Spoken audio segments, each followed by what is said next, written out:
Well, everybody, thanks a lot for joining us. My name is Randy, and much more importantly, this is Tami Santiago.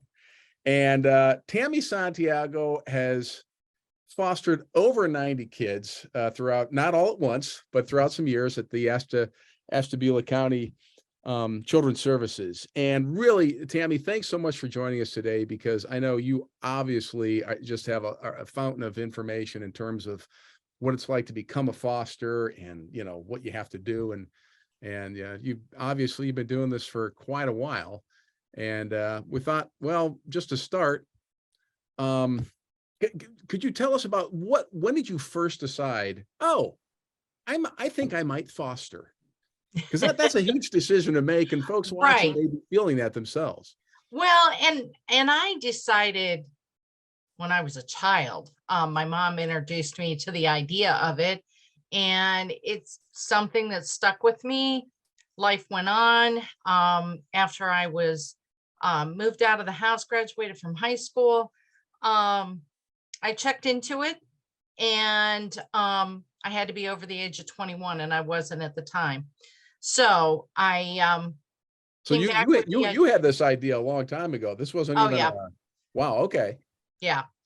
Um, so, by then I was married, 2 kids, and again, approached the agency and got all the information. And my poor husband was blindsided and came home for dinner. And I said, honey, guess what we're doing? And That's great, because I was going to ask you, what is it like, in your case, sounds like to tell somebody that you're thinking about doing this, which is news to right, people, obviously. right. But it was easy for you. Yeah, it was easy for me. Little did I know, as the process was going on of, getting the packet filled out, getting into training, that his mother had also been a foster parent for a short time for special needs children. And so he kind of knew what we were getting into. I, on the other hand, had no idea. So Well, there I that's kind am. of nice. It's kind of interesting, and we're going to get to this, because I know you work with some foster, people are fostering now, but do you ever hear that happens often, where somebody, maybe they have trepidation about bringing it up, but then when they do, their spouse, whomever, is like, hey, great idea. I mean, often. I'm not sure. Okay, all right. That I'm not sure about. I think I'm probably blessed Okay, because I sounds have a like it. husband that'll just jump right in. But there was something about him that attracted me to begin with, and that was his way of interacting with other people's children as we Okay, dated. yeah. I saw that as well, and just I knew that was going to be the guy that was going to, be the dad to my kids, and he was and is. Well, so, next question here I want to ask you. So, all right, and we're going to talk about, we're going to have a little training in just a moment here, and maybe the Mhm. differences in what you did. But so you get the call for the first child. It's going to be your first foster child. What was going through your head when you got that call, and what was it Oh, like when he first came in the house?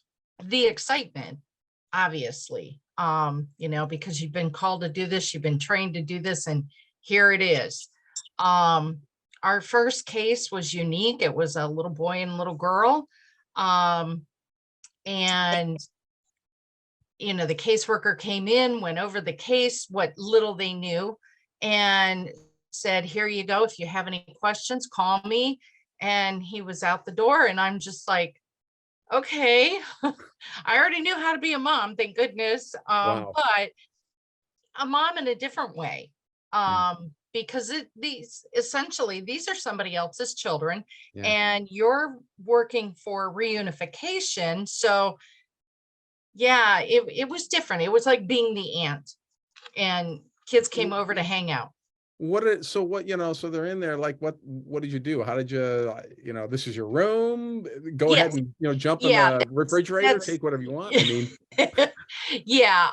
They were 3 and 4 when they.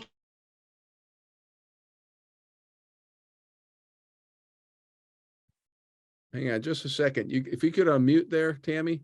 Yep, got Okay. it. Um, They were 3 and 4 years old. they were three and Okay. 4 years old, so we gave them the tour. My husband was at work, my son was at school, my other son was taking a nap.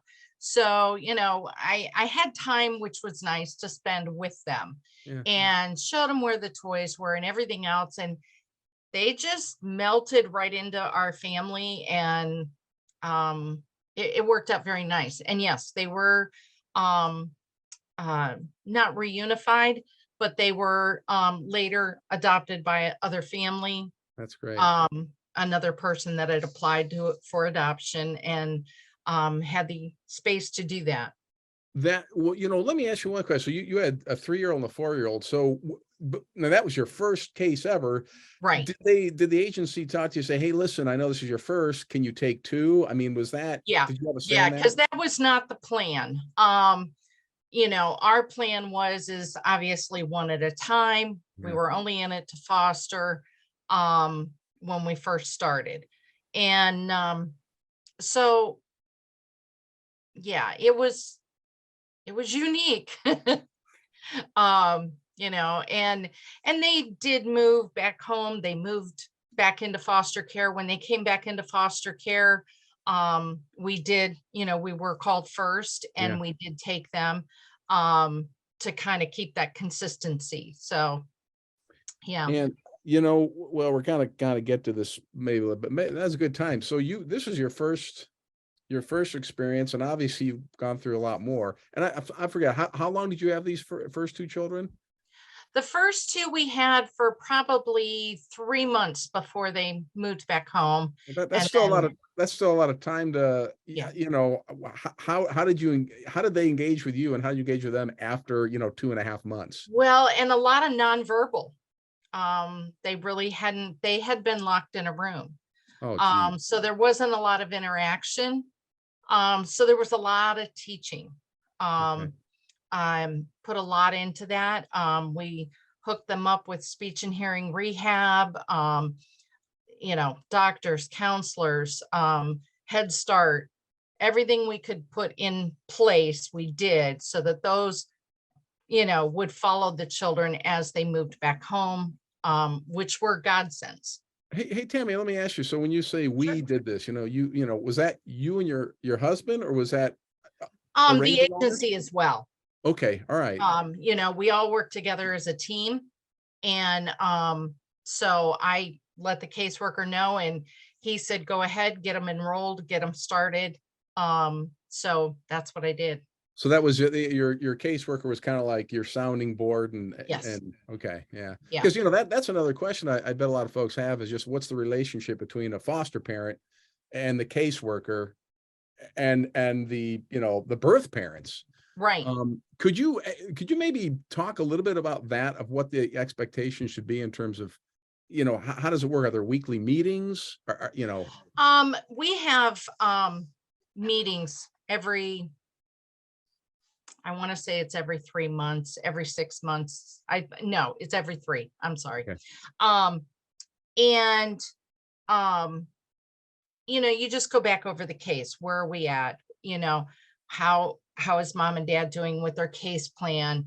How are the children doing in their development? Has anything come up for the kids that need to be addressed? Do they need IEPs in school, etc.? And we go over that, meet, and we kind of keep going as far as where we're at from that point. Ashtabula County Children's Services is not meant as an adoption agency. Our primary goal is to reunify children either with their biological parents or their family, whatever we can do to keep them in a familiar setting Okay. with their loved ones. However, in some cases, unfortunately, after about a year and a half, if nothing on their case plan is moving along, then decisions have to be made for long term. And that is done by the caseworker, the supervisor, the judge, the courts, they all make those determinations. However, it's nice. One thing that has changed for sure since I was a foster parent to now, is foster parents now have a voice in the court hearing.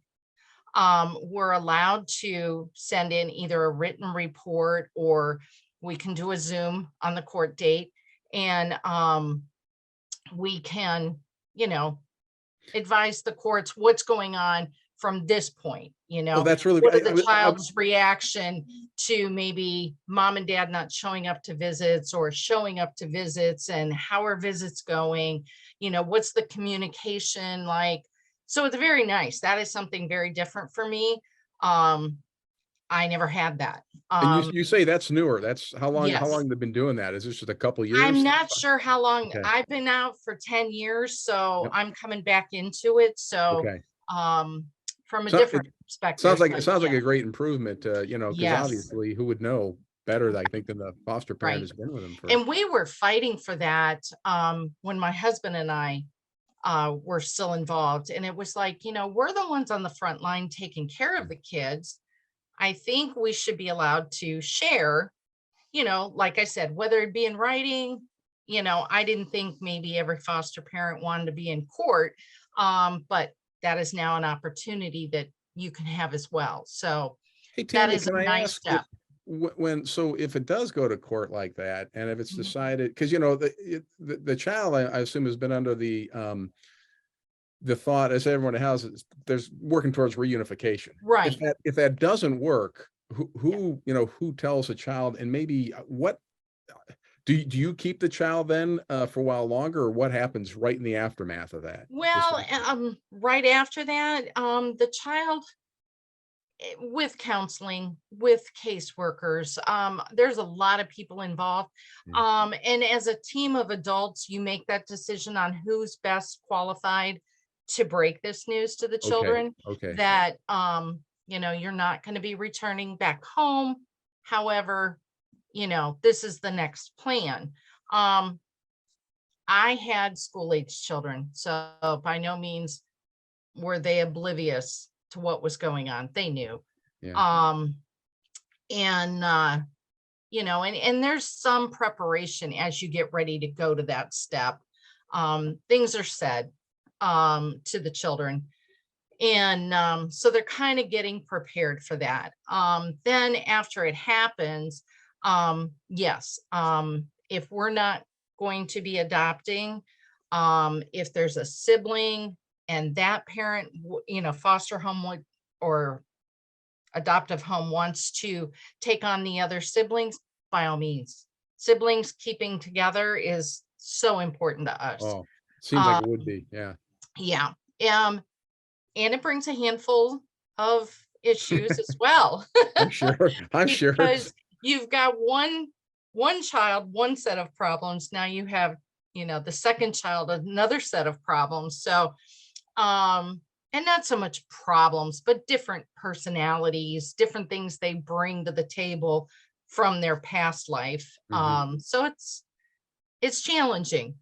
Is it nice for them, though, to have their sibling there, just because Yes. obviously they're going through the same thing, and Yes. that's something they Yeah. can't. If they can't have everything of as far as reunifying, um, boy, having their brother and sister there, or Yeah. being able to, we had a sibling group, two brothers. There were six of them in total, and we couldn't keep them all together, obviously. So the foster parents, prior to permanent custody, we were already interacting, having overnighters, you know, getting together, doing picnics, whatever, to keep the kids together. That's nice. Yeah. So it wasn't perfect. I mean, now, in hindsight, you can always do it better, but we definitely kept the kids together so that they knew each other. As a matter of fact, they now live in Colorado, our two boys, due to military. Um, and they got out of the military and just stayed there in Colorado. One of the sisters moved there. Mhm. So, it helped by keeping that bond together. Yeah. And the other two are still in contact with the rest of them. So it's great. Another question, actually, I have a bunch of questions after we just get to know you, but so I may be skipping ahead, but it seems appropriate. So you were just mentioning that, if there's a lot of siblings and they're with different foster parents, that the foster parents can get together and themselves. Maybe you could talk a little bit about, in terms of being a foster parent. And obviously you mentioned there's the caseworker, and I know there's you too, and we're going to talk about that in a second, but what kind of support group in terms of other foster parents are there? Do they meet regularly? I mean, is that coming into No, play? currently we do not have a foster parent support group. We're working on that. That is a Okay. major key to a lot of this. Yeah. Fortunately, though, as I have met some of our foster parents as I'm learning my job, um, they seem to have, there's probably like 10 of them or so that have their own little system that they work with each other. If somebody takes in a placement and, hey, do you have some baby furniture? This, that, not as far as the beds, but maybe extras or maybe extra clothing, things like that. They'll reach out to each other. They work with each other. Or, I know we did as well.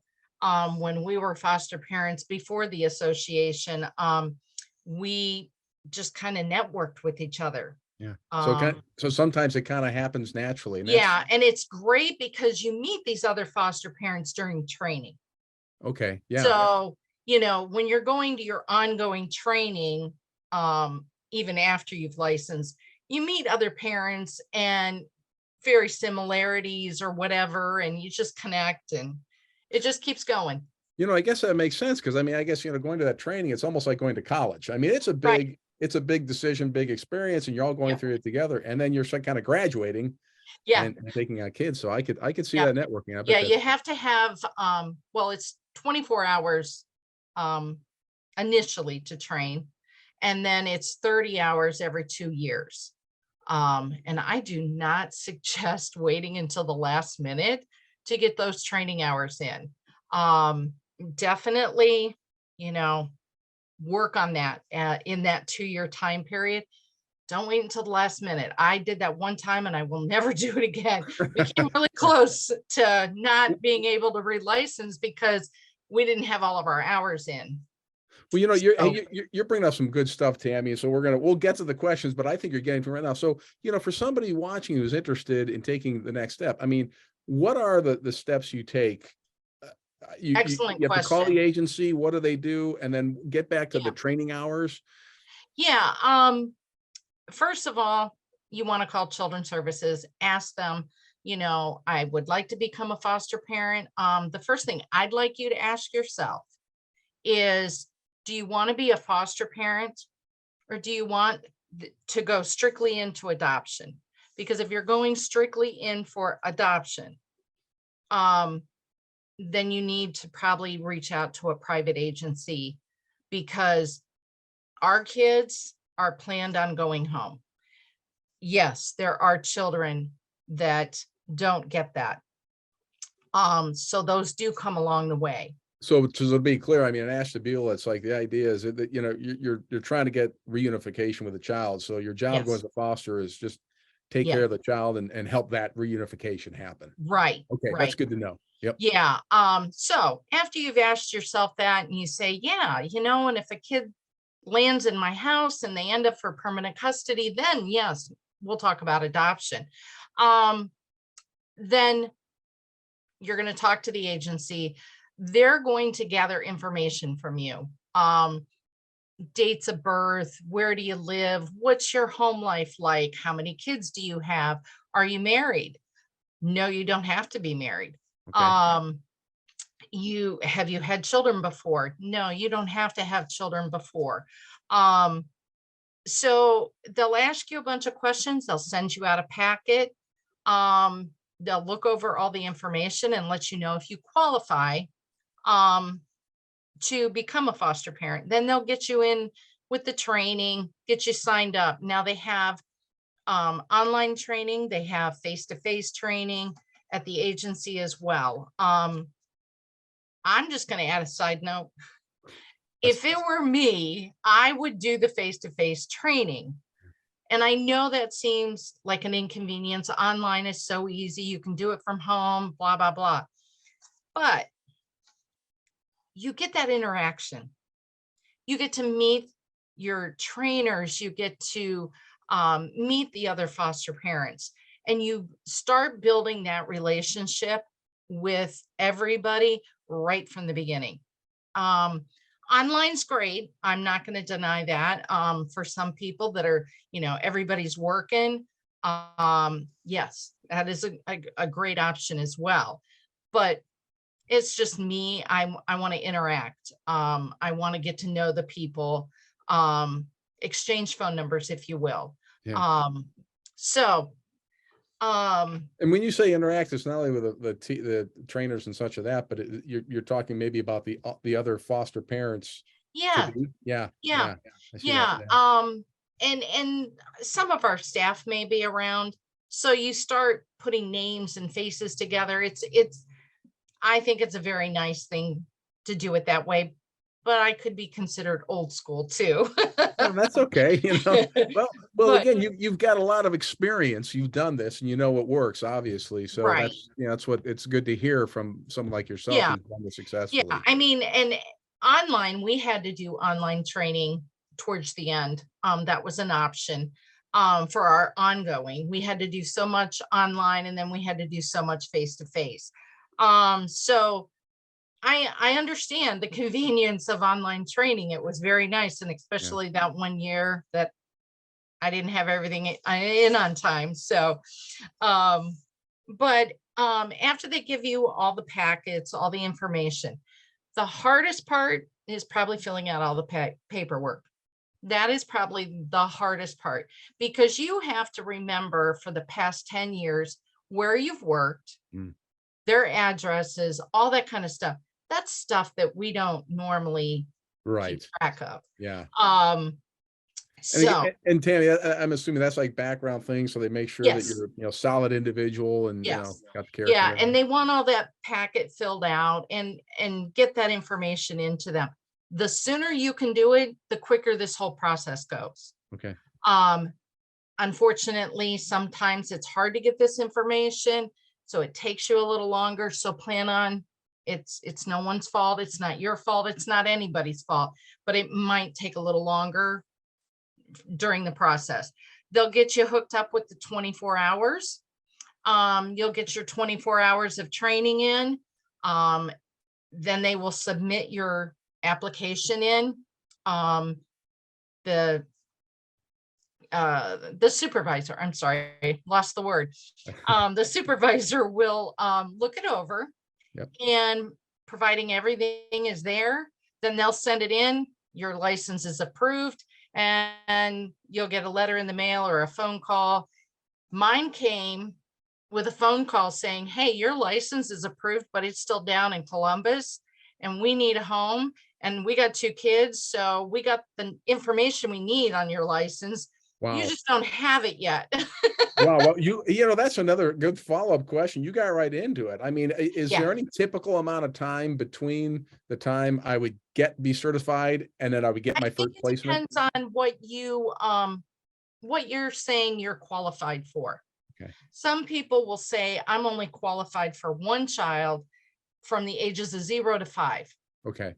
And other people will say, I'm qualified to take a sibling group or whatever. So when a case comes in and you have a home that's willing to take a sibling group, of course, you're going to go there first. So during your registration and during training, you're Yes. letting them know what you're good. Yeah, and maybe they're Right. And that's what's evaluating you for that nice too. about the process is your caseworker will be coming in and doing your home study. They get to learn you. So when they're making the decision to place a child with you, they're keeping those characteristics that you have right at the top, so that they know that this is the right match. Yeah. Of putting a child with, a particular child. Ours, my husband used to say, we are the ADHD family. Oh, is there? I spent a lot of time training on it. On my time, on the agency time, whatever. We had children I had 8 boys in the house at once. Mhm. Um, 3 of them being foster, 3 of them being ours. And I think there was 5 of them that all had ADHD of some different Wow, sorts, really? levels. Hey, Tammy, is that some of the additional or ongoing training you have for specific types of conditions? Is that how that works? I mean, Well, the agency will offer you training on these okay, different behaviors, okay. autism, the spectrum, ADHD, all these. I would advise grabbing everything you can because you never know what's going to walk in the door or what's going to crop up later in the case where, oh, okay, that's why Johnny was doing this. It's ADHD or it's this, So so it starts to make sense. so part of what you're learning is what to expect and how, how a child maybe have what it probably means. And Right. so it sounds like it kind of gives you a chance to read between the lines or read a child Yeah, better. yeah, Okay. because you need to be able to kind of spot what the problems Yeah. are, and kind of guide them in the right direction to get help. Um, I had a young man that he was 3 years old, and I still to this day could cry because I just didn't think I could do it. He was nonverbal, he was biting. It was just a very sad situation. Yeah. And I called the caseworker and I said, I'm not sure if we're going to be able to do this case. And I said, and I don't want to say that because I'm not one to give up. And she said, go to the doctor's appointment. When you're done, let me know what the doctor says and we'll go from there. And I said, okay. I bawled all the way home. Oh, This poor little guy had, Asperger's, which is a form of autism. And so, basically what I was crying about was he was locked inside that body with a uh, disorder that he had no control over. yeah. And, then it made me understand like, okay, no, no, we're not giving up. Now we have a name, we have an idea of what's going on. Now let's get the right training in. And so again, I started looking up trainings and how to deal with this and Oh, everything. Um, he was very blessed. He had a wonderful mother. Um, and he was reunified with her and she picked up right where I left off and had a beautiful life. that's wonderful. Um, It's good to so hear. yeah. Well, So Tammy, let me ask. I mean, because when a foster parent is facing something rough, or they're not sure. I guess that's kind of leading to okay. So there was the Tammy who fostered over 90 kids for a lot of years, and then what you thought you hung it up, and just when you thought you were done, you're back. yeah, Tammy's yeah. back, and your official role now at Ashtabula is what? Foster parent liaison. I Okay. work with folks that are interested, how to become a foster parent, getting you, set up with the agency for pre-service, getting yourself, signed up, in training, all that. And I follow you through that process because it is a long process. And unfortunately, some people can kind of lose interest. They Mhm. think, oh, they said they wanted me, but now I don't hear from them, and I don't know what's going on and so on and so forth. So by all means, call me, where am I at? What am I doing? You know, I haven't heard from anybody and I've gotten this done and gotten that done. Call me. I can help walk you through and point you in the right direction. I also help our current foster homes. Um, I've had a beautiful relationship with a few people that I've already met. I had one foster mother um, reach out to me and said, oh my gosh, this child has behavior problems and I can't get babysitting issues straightened out. Every time I set her up in a public facility, she's asked to be removed because unfortunately she's too Yeah. disruptive, and harms other people. So between the agency and myself and a former foster parent that I reached out to and I Oh, said, would you be interested? And she's like, I might be interested. And I said, okay. So I passed the name along and I said, hey, I don't know if this will help, but she said she might be interested in helping. She has been a godsend. That's wonderful. Um, you know, the young lady does have, behavior Yeah. issues, but it's being worked with. So it was nice to be able to help everybody kind of put the pieces of the puzzle together is Well, it's essentially kind of nice, Tammy. It sounds too like a little bit your source for sources for various things that people may need, and that's right. I feel like a like the networking sort of bridge. thing. Yeah, well, you know everybody. You're a great Yeah. networker. Well, Well, hey, I don't know if I know everybody now, but I'm well, learning. could you explain just to be crystal clear then the relationship? Because so there's going to be a foster parent, and obviously the child, and a caseworker. So where do you fit in between the caseworker and the The foster parent? caseworker is where I want you to go first. If there's a problem going on with your case, you have concerns, you have issues, I want you to go to them first. If you hit a roadblock and you're just overwhelmed, and it's like, we just took 3 steps forward, now we're taking 5 back, and you don't want to bother your caseworker for those kind of things. Um, they have multitudes of cases, and feel free to call me. Like that foster mother, she was just so frustrated and just beside herself on what do I do? So we brainstormed together. I said, okay, if this were your child, where would you put the child? What would you want? And we walked through it. And like I said, I happened to think of somebody, it worked out.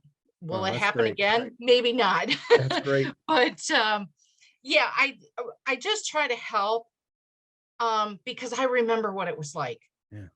Yeah. You get a phone call from the caseworker that all of a sudden Johnny's going home and you're shocked. What do you mean Johnny's going home? What happened? The Yeah. case I thought was going this way is now going this way. And you're frustrated and you want to just vent to somebody. Call me. I totally understand that. Again, we used to network with each other as foster parents when I was in, and they're still doing that with each other, which is nice. And you call each other and go, oh my gosh, what happened? And you need that extra person to kind of bring you back down and go, it's the process. This is going to happen, um, and That's it does. And once you calm down and you understand it all makes sense and everything goes as planned. But well, it's nice to have sort of a guardian angel, named Tammy, and or some of the other foster parents in the right, network. That's really wonderful. That's right. so you're really Yeah. not, you don't necessarily, if you decide to move forward being a foster parent, you're not really in this alone. It's a big job. It's still a big job, Oh, but yes. there are people you can turn to. Yes. Okay. Yes.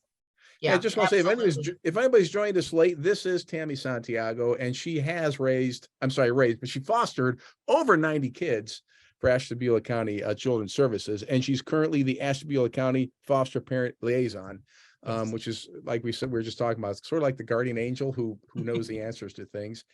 And Tammy, I thought we get on to just some questions that people have who are thinking about fostering Yeah. have let us, and I'll just and again, some of these we kind of hit on, but do I get to pick the child I want? Oh, in a way, yes, you do. Um, because you can say that, I want to do 0 to 5, I want to do 1, or maybe I've got room for boys, but you know, I don't have room for girls Okay. because of their dynamics in their family. Or just the bedroom space. Because children are allowed to share bedrooms.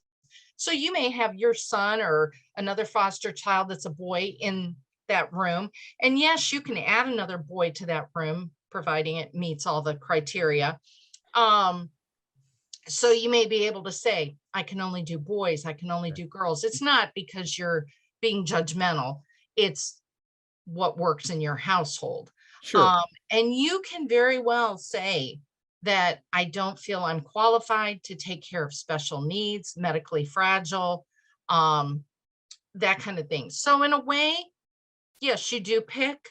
Yeah. Um, you know, you Okay. Well, have you and have some right, and they will call you. And when they call you to take a placement, they're going to give you some background. By all means, If it does not sit right with you and you say, let me talk to my partner, and you call back and go, I just don't think it's going to work because of X, Y, and Z, whatever that may be. And they're fine with that. They would just as soon you say no up front Yeah, than to put this kid through different placements. that makes sense. Makes Yeah. sense too. Does it typically you get a call and it's like they're looking to place the next day or something? I mean, is that Oh, I mean, it's is that how it usually happens? that minute. Oh, okay. Wow. Okay. Geez. So Yeah, get the house cleaned up. my phone calls were always, it seemed like Friday afternoon, right about 3 o'clock in the afternoon. Okay. And I get this panic phone call saying, Tammy, can you help us? Even if it's for a little bit, can you help us? And there were times I had to say no because of the dynamics I had in my house. Yeah. When you have a child with behavior issues, there's times you can't just bring everybody in. It causes mayhem, and that's not fair to anybody involved. So yeah, you do have to say no. Another question is, well, this is about the expenses. So you bring somebody, do you have to buy toys? If it's a young child, you don't have any, you have to buy a Right. bed. How does that work? They ask that you provide a bed, like a dresser, storage area for the clothing. Okay. Those things, a car seat, toys, yeah. Age according to what you've licensed for. And I used to keep a little of everything, and I would just store it in a tote, and depending on the age that moved in, the tote got pulled out and they had their stuff. I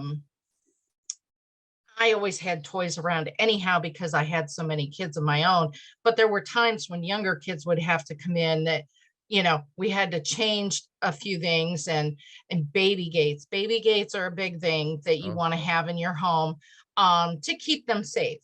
So those are items that you would want to get ahead of time. And again, when you get your packet, that's going to fill you in on a lot of Okay. that information as well. Good to know. Okay, Yeah. that's good. Somebody asked, what traits are needed to be a good foster parent? And just what you've described, I it don't seems like there's a know. lot. But is there I maybe don't know what that trait would be, because I think you just need to be compassionate, totally understanding. If you are the type of person, this is how I look at it. If you are the type of person that you're standing in a grocery line and you got a cart full of stuff, and the person behind you only has one or two, and you're the type of person that would say, go in front of me, I think you're a foster parent. Okay. That's a good Because litmus test right there. You be able to read things and you see how things are needed, and someone needing help, being courteous and letting somebody go, that's the kind of person that I see, that is looking to help others without anything in return, Okay. because there is nothing in return other than the gratification of knowing that you helped and move that child on to whatever their future brought them to. Hey, that there's another question here, and this is it comes from a lot of people. So you've had a child for 3, 4, 5, 6 months, and as you mentioned, you get that call, they're going to go back to their parent. What is that like for you? The first couple of times, the first time is always going to be the hardest. It's like ripping the Band-Aid off. It's got to be done, but you got to do it. After that, you start to see the pattern of what you have done, that you've helped a child, whether you agree or not, because don't we all think we can parent better than the next one? And that's why it's so important to try to work with the birth parent so that you don't build that difference between you. If reunification is the plan, you meet them, you understand them, and you kind of walk in their shoes and you understand how they got to where they are.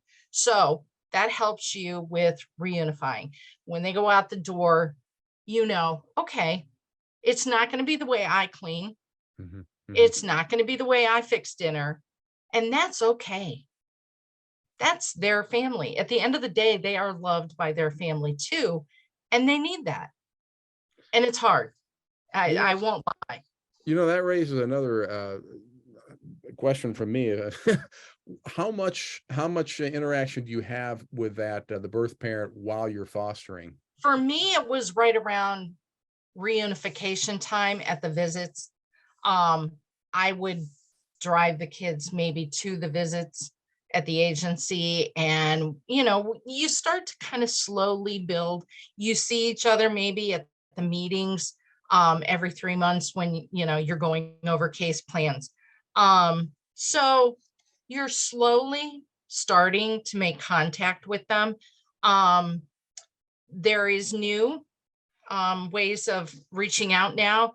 They want maybe phone contact, Mhm. FaceTime, whatever. Um, that's all new to me because we didn't have that.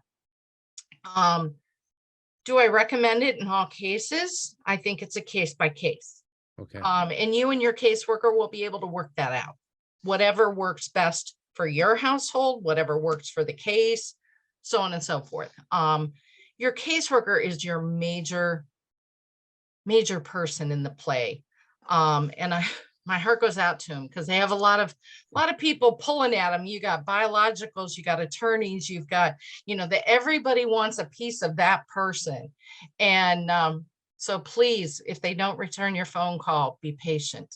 I totally understand that. And that's where maybe you could even call me and say, okay, Tami, I can't do this anymore. I've tried calling the caseworker. I'm not getting through. What do I do now? And maybe we can even talk through that situation. Okay.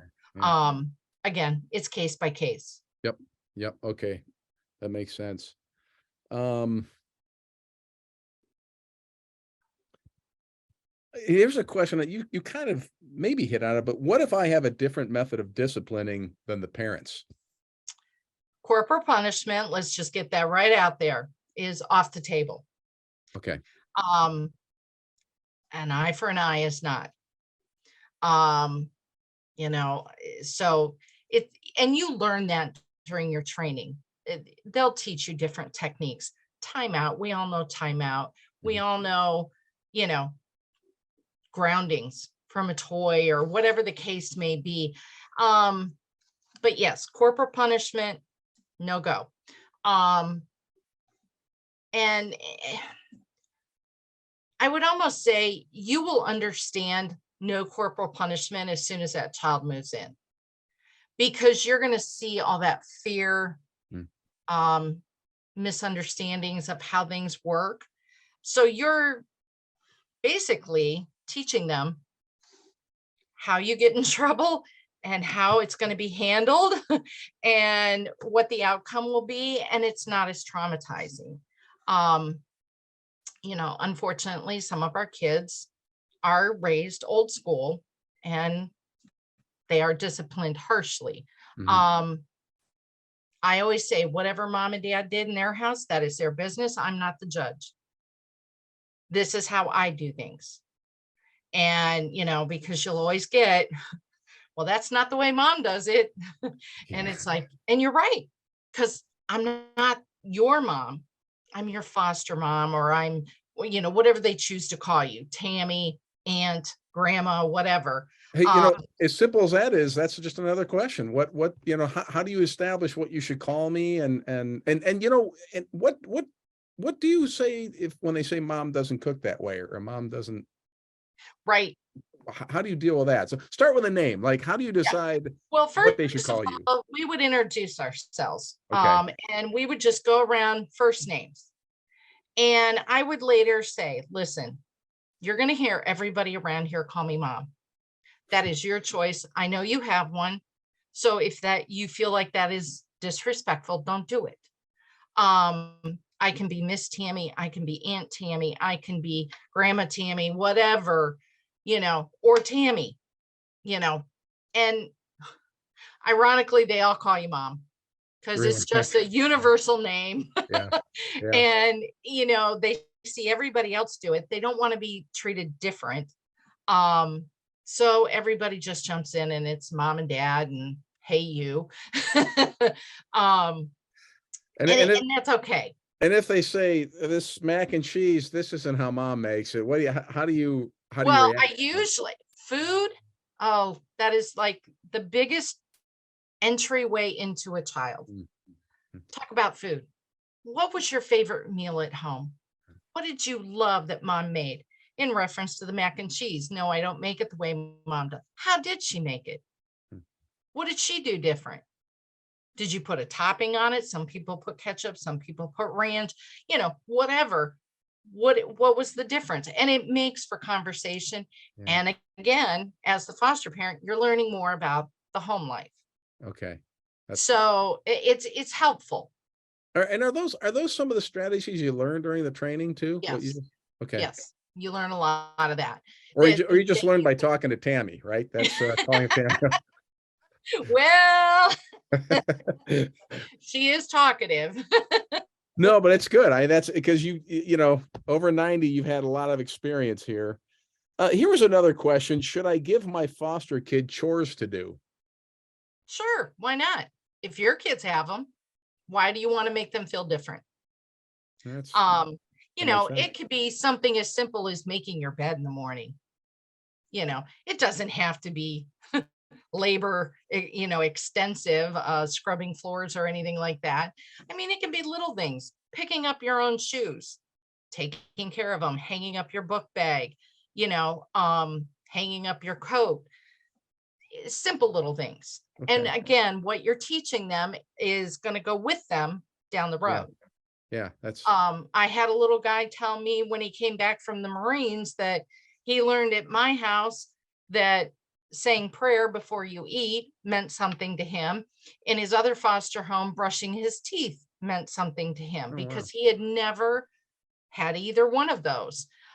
So it's the little things that we take for granted that we just get up and do that is new to somebody else. Coming off that, you teach them some things that they may take with yourself. Somebody did ask, when a child goes back to their parents, Mm. birth parents, do you ever get a chance to see them again? Are you allowed? Do you Um, and Case by case. maybe part of this is yeah, and maybe part of this is a little bit of your experience, and then what typically happens for a foster parent. It's case by case. There's a lot of my cases, no, I don't have any contact with.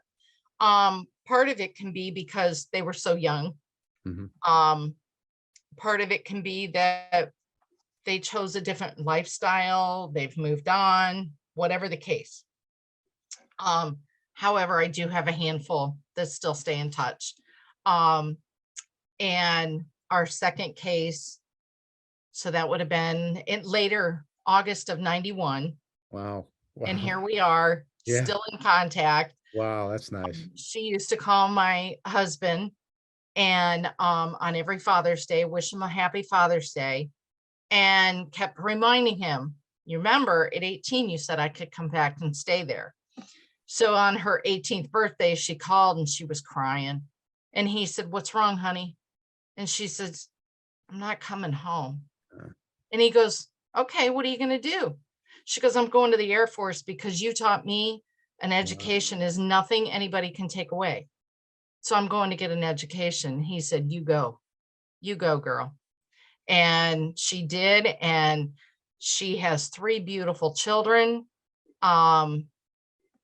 her own home. I couldn't be prouder. She has just done amazing. That's And really something. the I Air mean, Force and went into the Air Force and then graduated out. Went, that like wow, I'm so there, the one aspect is you're trying to just keep the kid happy and get ready for unification. But boy, in some instances, it sounds like you can really make a her life mom was impact. amazing. She was such a beautiful person. Um, she she was a hardcore girl. She said what she had to say, and that was Mm, that. mm. Um, and I'm not by any means that way. And so we kind of were like the yin and yang, if you will. for the kids. I had one of the daughters, there were 3 girls, and they were all in different foster homes. And again, as foster families, we kept them all together. Um, but when they went home, her mother was wonderful. She's like, Tammy, anytime you guys, you were a big part of her life for 2.5 years. You raised her and you've bonded with her and you dried her tears and you held the bucket when she was sick. And she said, I acknowledge all that. And she said, and I don't want to take that away. Unfortunately, she has passed away, and her daughter has now told me, I don't know what I would have done if mom hadn't allowed us to stay in contact with you. Wow. I said, I don't either. And she goes, I guess I would have been coming back now. Yeah. And I said, well, I'm glad we've had all this time together. So that's a great example though, in a story. And thanks for sharing that. But if what could be, that's, I know it's not every case, but that's no, the impact that can happen, it seems like. And that's why it's right. important to, Tammy, we're coming about last 10 minutes. Let me just take a look at my list of questions and see what we can fit in here. Oh, well, here's a question. What has fostering done for you? Wow. First thing that comes to mind is our community. I was amazed to watch a child come into our home, and if they wanted to sign up for soccer and they didn't have equipment or whatever, there was always somebody in the back going, hey, Tammy, I've got this. You need that? And one year, we still don't know who it was. A gentleman got a hold of my husband's boss, and all of my kids ended up with Nike tennis shoes that year for Christmas. Wow. It's just the outreach of your community that you see. You will also get negatives. I'm not going to lie to you about that. But the positive is just amazing. The other thing I see from foster care is just, wow, all the kids. I couldn't have walked a day in their shoes. I didn't realize how great I had it until they started moving in one by one. And I went to my parents and I said, I am so sorry. I was a rotten teenager. And I said, I can't even tell you how much I appreciate everything you did. Because you don't realize as a parent until you have kids, how much a parent gives of themselves for you. And boy, I looked back at many different incidences of, my parents owned their own business. So on top of running a business and raising 4 kids, and I felt, left out, whatever. No, I wasn't. Not at all. So in other words, one bad thing of fostering be maybe makes you feel a little guilty about all those things you put your parents through, huh? Yes, Well, big time. And that's another thing. You bring that up, that as a foster parent, sometimes you're shameful for what you do have in your home, that you have 2 working cars out in the driveway, that you have 2 or 3 televisions in your home, or beds to sleep on, things we take for granted. One of our young boys came through and he said, I've never had a bed. I always slept on dirty clothes. I was shocked and horrified by that, because I thought everybody had a bed. Yeah. It's things that, again, you just take for granted. Can really open your eyes to things, it seems like. Big time. Let's get in one more question. Let's see what we have here. Let's see. We got well, you kind of answered this, but maybe you can talk a little bit about, is it okay to put a foster in the same room with my child, or should they have their own separate room? Maybe you kind of answer that a little bit, but maybe you can talk about what was it like for your kids, and, to bring another kid into the house, and maybe you can. Jim and I are very blessed. We have 3 sons. 2 of them grew up not knowing any other lifestyle.